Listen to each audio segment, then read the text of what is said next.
नमस्कार। 30 वर्षीय युवक हैं जिनकी हस्तरेखाओं को मैं यहाँ पढ़ने जा रहा हूँ। किस किस प्रकार की गतिविधियाँ आपकी रेखाओं में, आपकी उंगलियों पर, आपके पर्वतों पर वर्तमान में बन रही है, इसको मैं बताने वाला हूँ और फिर आपके सवालों के जवाब। बीच बीच में भी आपके सवालों से संबंधित जो बातें होंगी उनको मैं उंगलियों से या पर्वतों से बोलता रहूँगा, उस पर भी गौर रखें। चलिए बात करते हैं। सबसे पहले हम आपकी सबसे छोटी उंगली कनिष्ठा उंगली के बारे में। सबसे छोटी उंगली कनिष्ठा और उसकी लंबाई लगभग यदि यहाँ तक पहुँच जाती है तो ये सर्वोत्तम उंगली होती है, ज्ञान की उंगली। यानी कि बौद्धिक कार्य क्षेत्र के अंदर यदि आप प्रयास करें, बुद्धि से संबंधित कार्यों के लिए यदि आप प्रयास करें तो उसमें आपको सफलता प्राप्त हो सकती है। यहाँ पर अगर बात करता हूँ आपके प्रथम उंगली के मानसिक पर्व के बारे में, तो यह पर्व यहाँ पर पूरी तरीके से ठीक है। यानी आपकी मानसिक स्थिति पूरी तरीके से सुदृढ़ है, आपकी बुद्धि का स्तर आपके समय साथ है। सेकंड पर्वत पर किसी से व्यर्थ में लड़ने झगड़ने की स्थितियाँ व्यक्ति अपनी तरफ से खड़ी नहीं करता, तो इस तरह की स्थिति। और तीसरे पर्व पे आज भी वो रेखाएँ खड़ी हैं। यदि व्यक्ति जिस शिक्षा के क्षेत्र को कर चुका है और उसमें प्रयास करे तो धन के आगमन बना सकता है, चाहे वो क्षेत्र प्राइवेट हो या कोई भी क्षेत्र हो। कुल मिलाकर सूर्य की उंगली के प्रथम पर्व के बारे में बात कर लेता हूँ। यहाँ से कोई बीपी का, कोलेस्ट्रॉल का या कुल मिलाकर आपके एक तरीके से आँखों से रोग से संबंधित या अग्निकांड से संबंधित कोई भी समस्या का यहाँ पर सिरा नहीं चमकता। सेकंड पर्वत पर सामान्य रूप से पर्व है आपका, ना कोई आड़ी रेखा है ना कोई कड़ी रेखा है, किसी प्रकार के शुभ अशुभ चिन्ह नहीं है। यानी कि राज्य सरकार से ना नुकसान है और ना ही किसी प्रकार का लाभ है। तीसरा पर्व परिवार से जाना जाता है। कुल मिलाकर अपने परिवार में अपने माता पिता की सेहत का ध्यान रखने वाले, उनको सपोर्ट करने वाले व्यक्ति का ये पर्व अनुकूल है। यहाँ बात करता हूँ मैं आपकी शनि की उंगली के प्रथम पर्व के बारे में। इस पर्व से कोई भी आपके शरीर के अंदर नाड़ी का रोग नहीं, किसी भी प्रकार से इस पर्व के अंदर यहाँ पर कोई अभी स्थायी रोग आपके शरीर के अंदर प्रवेश नहीं कर चुका है। सेकंड पर्वत की जो स्थिति है उसमें ऐसी कोई रेखा नहीं जो कर्ज में डूबे व्यक्ति या किसी तरीके से उसका कोई धन लेकर डूब जाए। तीसरा पर्व, क्या आप परिवार के लिए सपोर्ट करने की शक्ति रखते हैं? बिल्कुल रखते हैं, यह आपका तीसरा पर्व बताता है।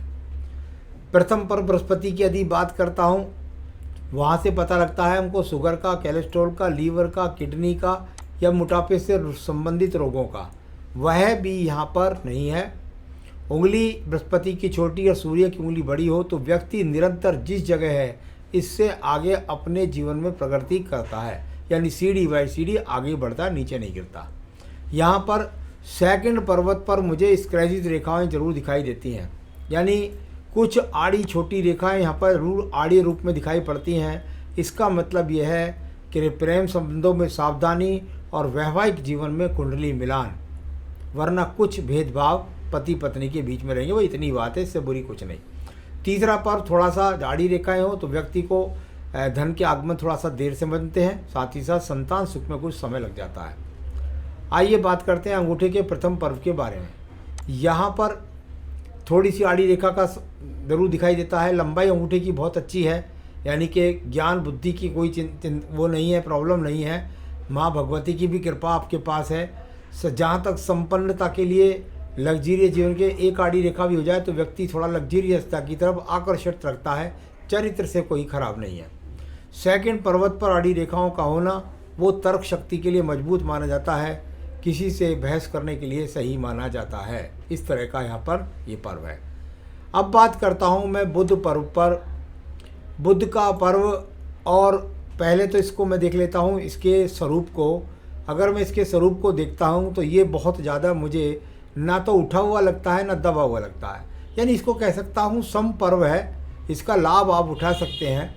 अभी इस वाले आधे क्षेत्र की तरफ ज़्यादा कोई खड़ी रेखा दिखाई नहीं दी, दूसरे साइड में दिखाई देती है तो वो विवाह रेखाओं के ऊपर रेखा खड़ी हैं, यानी संतान सुख देने वाली रेखाएं। साथ ही साथ उनके अंदर कुछ ऐसी रेखाएं भी हैं, क्योंकि ये बुध पर्व है और थोड़ा सा पत्नी जो है, कभी कभी जब देखने में आता है जब दो रेखाएं होती हैं तो पति और पत्नी दोनों कमाने वाले होते हैं, इस तरह का।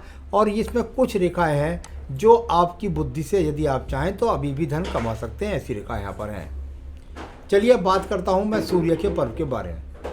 यश और मान सम्मान का सूर्य का पर्व, और इसमें से ट्रायंगल बनने के बाद और ये टर्न ले गया, यानी इसको देखते हैं तो यहाँ से ये बनने के बाद टर्न ले गया, यानी अगर एकदम सीधा जाता तो व्यक्ति को कम उम्र में सरकारी जॉब मिल जाती है, परंतु जब इस तरह से आड़ी होती है तो उसको कहते हैं भाई पद प्रतिष्ठा जो पद है उसमें पद में कंपटीशन बहुत ज़्यादा है। उस कंपटीशन के कारण व्यक्ति को समय लगेगा और तब जाकर उसको जॉब की प्राप्ति होगी। लेकिन सम्मानजनक पर्व है अच्छी जॉब के लिए। आजकल सरकारी नौकरियां घटती जा रही हैं, प्राइवेट सेक्टर के लिए अच्छे योग बनते जा रहे हैं। मेरे हिसाब से ये बहुत अच्छा संकेत यहाँ पर है जो आपको अच्छी जॉब और सरकारी नौकरी का संकेत तक भी मैं इसको मान सकता हूँ। हाँ, टाइम लगेगा, ये बात ज़रूर है। आपके बीच में बुद्धि रेखा भी बहुत अच्छी है, ऐसा नहीं है कि आपके पास ज्ञान नहीं है, ज्ञान की रेखा भी बहुत सुंदर है। आइए आपके पर्व की बात करता हूँ, और वह पर्व है आपका यहाँ पर शनि का पर्व। हल्का सा दबने के बाद हल्का सा दबा, व्यक्ति घमंड नहीं करता है, ऐसा कह सकते हैं। कुल मिलाकर धन का अच्छे आगमन के लिए जिस तरह का ये पर्व है यही उचित माना जाता है। इसकी जो शाखाएं निकल रही हैं वो आपके जीवन में आपका भाग्य चमकाने के लिए एकदम तैयार है। व्यक्तिगत के भाग्य तरीका होता है चमकाने का। एक तो आप घर पे बैठ के सपने देखने लगे, एक आप नियमित रूप से काम करने लगे, ये यहाँ भाग्य आपका साथ दे रहा है। वर्तमान में जब मैं देख रहा हूँ तो कुल मिलाकर आप प्रयास कीजिए, अच्छे संकेत दिखते हैं जॉब मिलने के। अब बात करते हैं हम आपके बृहस्पति के पर्व के। यहाँ पर कोई त्रिभुज नहीं मिला, कोई चतुर्भुज नहीं मिला, कोई एक्स का चिन्ह नहीं मिला, कोई यव का चिन्ह भी नहीं है, कोई काला स्पॉट भी नहीं है। एक मेधावी रेखा है सिर्फ। मेधावी रेखा कहाँ देखती है? शनि पर्व की तरफ, यानी कि व्यक्ति ज्ञान से धन की तरफ देखता है, यानी ज्ञान से धन कमाने की उम्मीद रखता है। इसकी लंबाई जितनी अच्छी हो जाएंगी, या इनका एक्स का चिन्ह बन जाएगा, या चतुर्भुज त्रिभुज बनेंगे, तो आपके जीवन में मकान वाहन संसाधन बढ़ेंगे। कुल मिलाकर बृहस्पति समय अच्छा है, इसको ऊर्जित कर लोगे तो और अच्छा लाभ मिलेगा। यहाँ बात करता हूँ मैं आपकी हृदय रेखा की। हृदय रेखा में काफ़ी रेखाएं पहले गिरी हैं, उठी हैं। नीचे गिरने वाली रेखाएं का मतलब होता है व्यक्ति दूसरों के काम आ रहा है, कोई लोग उसके काम नहीं आ रहे, या मन थोड़ा दुर्बल रहता है, शुरू में शक्तिहीनता होती है, ज़्यादा टक्कर नहीं लेता व्यक्ति किसी कंपटीशन से। थोड़ा सा शुरू में सपोर्ट करने वाली रेखाएं भी हैं, परिवार का सहयोग भी है। उसके बाद हृदय रेखा चली है, यानी आपको कोई मानसिक रोग नहीं, कोई हृदय का रोग नहीं, कोई पत्नी से कोई जा कर के ऐसा नहीं कि तलाक हो जाए, या कुल मिलाकर के अब अभी अगर मैं देखूं तो कोई बड़े रोग के संकेत भी नहीं। तो मेरे हिसाब से हृदय रेखा ठीक है, और इसका ज़्यादा लंबा बृहस्पति तक घुसना ऊपर की तरफ ज़्यादा अच्छा होता है, सेंटर की तरफ घुसना अच्छा नहीं। यानी ये हृदय रेखा ऊंचाइयों को देखती है और प्राप्त हो भी जाएंगी। आइए बात करता हूँ मैं आपके निम्न मंगल पर्व के बारे में। सबसे पहले इस रेखा को देखिए। मंगल पर्व से निकलकर सूर्य पर्व से संबंध बनाने वाली रेखा का मतलब ही नौकरी से होता है। कुल मिलाकर के आपके जीवन के अंदर ये ऐसी रेखा व्यक्ति के जीवन में टेक्निकल कार्यों से, कभी कभी इंजीनियरों के हाथ में मिलती है, उसके द्वारा व्यक्ति अपनी ऊंचाइयों को, नौकरी को प्राप्त कर लेता है, और ये अपने आप में मेहनत से सरकारी नौकरी को भी प्राप्त करा देती है। ऐसी उज्ज्वल रेखा ये आपके हाथ के अंदर है। नीचे मंगल रेखाओं की अगर बात करता हूँ तो कर्म रूपी रेखाओं का होना अनिवार्य होता है। वो कर्म रूपी रेखाएं आपके हाथ के अंदर हैं, यानी व्यक्ति कुल मिलाकर सपने नहीं कर्म भी करता है। एक स्वप्न देखने वाला होता है, कर्म करने वाला होता है। तो आप कर्म करने वाले व्यक्ति हैं और अपने आप को सिद्ध कर देंगे अपने आपकी मेहनत से। यहाँ पर एक रेखा आपकी थोड़ा सा खराब है, अब इसमें थोड़ा परेशानी है। ये है आपकी बुद्धि रेखा। पहले तो यहाँ से लेकर 30 वर्ष तक तो आड़ी टेढ़ी करती रही, और इसके बाद ये एकदम डाउन हो गई, और इसके अंदर भाग्य रेखा के अंदर भी। इसको दो तरीके से पढ़ा जाता है। एक तरीका बता देता हूँ। आगे वाली रेखा के साथ में यदि देखें तो एक भाग्य रेखा निकलती है, उसको हम बोलते हैं प्रयत्नशील रेखा। यानी व्यक्ति के जीवन के अंतर्गत व्यक्ति धन धन धन, दिमाग के अंदर धन धन है, क्योंकि ये धन रेखा ही होती है भाग्य रेखा। दिमाग के अंदर हर वक्त धन की बात होना। दूसरी बात इसका होता है संबंध, अगर ये थोड़ा सा जाके एकदम डाउन हो जाती है तो व्यक्ति विचलित बहुत होता है, एक जगह टिके रहने में उसको थोड़ा सा समस्याओं का सामना होता है। तो आपको एक जगह स्थिर होना पड़ेगा और ज़्यादा एकदम डावाडोल नहीं, और उसी तरह पूरा अपना टारगेट का ध्यान रखिए जिससे कोई समस्या का सामना ना हो। चलिए अब बात करता हूँ मैं इसके बाद आपके द्वितीय मंगल पर्वत के बारे में। इसका जो किनारा है वो बहुत ज़्यादा पीड़ित रेखाओं से दिखाई देता है। साहस की हीनता, बिना वजह क्रोध आना, बात में से बात निकालना और उनको व्यर्थ में बढ़ा लेना, इन चीज़ों से आपको बचना होगा। अगर मैं इसकी गहराई में जाता हूँ तो यहाँ पर छोटी छोटी रेखाएं विजयी रेखा भी खड़ी हैं, यानी उन समस्याओं पर विजय। और ये रेखा जब छोटी छोटी जितनी गहरी होती जाएंगी, ये आपके जीवन में एक तरह से लॉटरी योग होता है, यानी कुछ ना कुछ आपके जीवन में जल्द ही बहुत अच्छा होने वाला है। नौकरी से संबंधित, व्यवहार से संबंधित या किसी चीज़ से भी संबंधित जैसा आप चाहते थे वो मिलने वाला है आपको। यहाँ पर बात करता हूँ मैं आपके पर्व की, और वह है आपका चंद्र पर्वत। नीचे वाले चंद्र पर्वत की गतिविधि भी बहुत है, बहुत स्वप्न देखने वाली बात हो जाती है जब ज़्यादा आड़ी रेखा नीचे थोड़ा साइड वाइज होती है। लेकिन इनमें से कुछ रेखाओं का संबंध जाकर के और दूर प्रांत से भी बनने का प्रयास कर रहा है, यानी बहुत जल्दी मुझे लगता है, क्योंकि ये रेखा आपकी आयु रेखा को छू जाएगी और जल्दी से जल्दी 3 से 6 महीने के अंदर संभावित है कि दूर स्थान से जुड़ करके आपको जॉब की प्राप्ति हो जाएगी। इस तरह का संकेत थोड़ा सा मन भी अशांत को दर्शाता है। केतु पर्वत पर किसी भी बड़े रोग के संकेत यहाँ पर नहीं है। चलिए अब बात करते हैं इसके बाद में हम आपकी भाग्य रेखा के बारे में।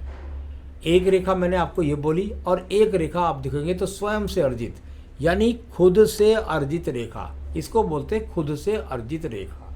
यानी आप अपने प्रयास से अपना कैरियर बनाएंगे, इसका मतलब हुआ ये।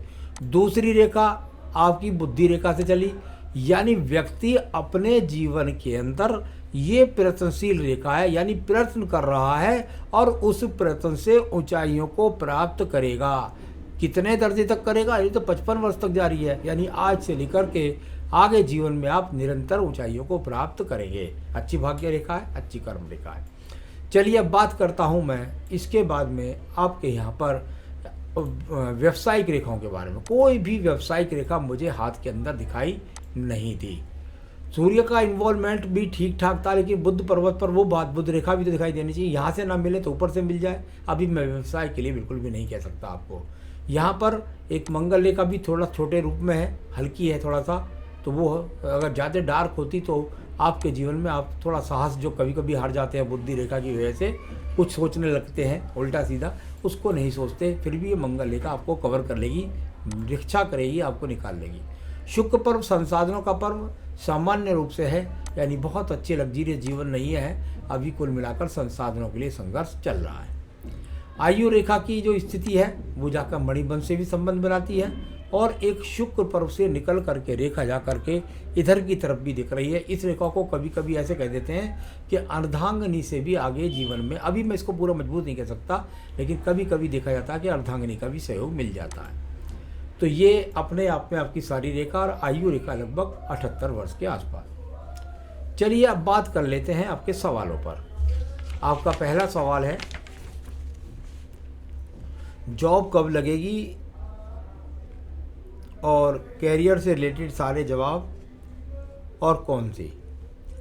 आपके हाथ के अंदर शिक्षा रेखा है, और शिक्षा रेखा व्यक्ति किसी भी एक ही क्षेत्र में करता है, उसी क्षेत्र से संबंधित जो शिक्षा का क्षेत्र आपने बनाया है उसी में आप प्रयास कर लीजिए, क्योंकि आज के ज़माने में शिक्षा के क्षेत्र के लिए यूपीएससी हो गई या आपके झारखंड की एससी हो गई या कहीं की हो गई, थोड़ा सा प्रयास करेंगे तो राज्य सरकार की नौकरी का लगने का भी संकेत है, साथ ही साथ आपके जीवन में अच्छे प्राइवेट सेक्टर के जॉब लगने का संकेत भी है।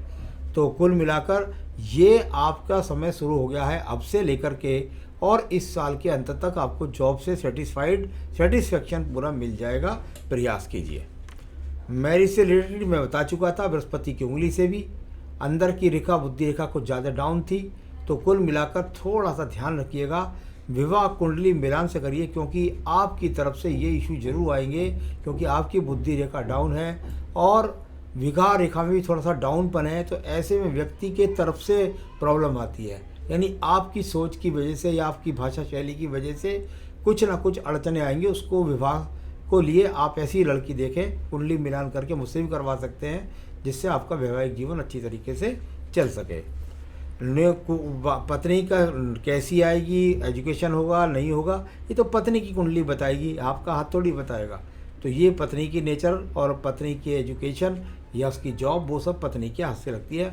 आपकी तरफ से पत्नी सहयोगी आएगी, आप उसको सही तरीके से संभाल के रखें। बिजनेस का कोई स्कोप नहीं है। फ्यूचर में बड़े पद प्राप्ति का स्कोप है क्या? हाँ, आपकी जो सूर्य रेखा बताती है कि बड़े पद प्राप्ति में ऐसे व्यक्ति को समय लग जाता है, और मैं समझता हूँ आप जीवन में प्रत्येक दिन ऊंचाइयों की तरफ ही बढ़ेंगे। तो ये तो सब थे। इन सबको ऊंचाइयों में बदलने के लिए क्या करें? पन्ना तो इस उंगली में पहनिए, जिससे आपकी सशक्तिकरण ज़्यादा बढ़े। वो जो बुद्धि रेखा डाउन हो रही है उसकी वजह से आप कहीं हिले जुले नहीं, थोड़ा सा उंगली में भी टर्न है, तो एक पन्ना पहनिए अच्छा सा। आप चाहें तो मुझसे मंगवा सकते हैं, मैं आपके स्थान पर पहुंचा सकता हूं। दूसरा, आपको रुद्र गायत्री मंत्र की एक माला का जाप रोज़ाना रुद्राक्ष माला से करना होगा। जो आपकी अड़चनें आ रही हैं उनमें संशोधन हो जाएगा, उनमें विजय प्राप्त हो जाएगी। और बृहस्पति को अनुकूल करना है, उसमें पुखराज नहीं पहनना। ओम ब्रह्म बृहस्पति नमः, ओम ब्रह्म बृहस्पति नमः 3 माला का जाप नित्य करिएगा। ये पूजा आप करिए, इससे आपको आपकी सारी समस्याओं से हल प्राप्ति हो जाएगी। नमस्कार।